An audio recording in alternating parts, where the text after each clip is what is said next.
Тэнгэрийн гисгэлээр бие алдсан ч амьд үлдэж чадсан болохоор чамд би бие махбод шинээр бүтээж өгье. Эрхмээ! Дайсан далаа дээр үзэгдлээ.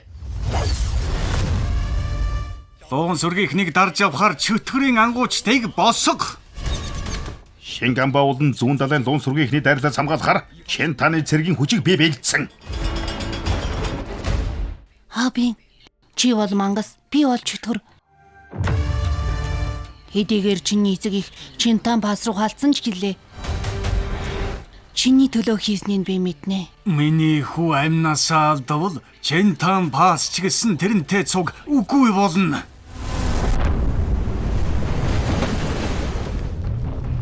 Чамд төлөх төлөөс төлөгдсөн. Нэжэ! Бид дараа дахин уулзахад найзууд биш, дайснууд болсон байх болно. Галан дундаас дахин шинээр төр. Би өөрсдийн төрлөө хамгаалж чадсангүй. Мангас болж төрснийхөө төлөө та нар өөрсдийгөө үзэн ядах ёстой.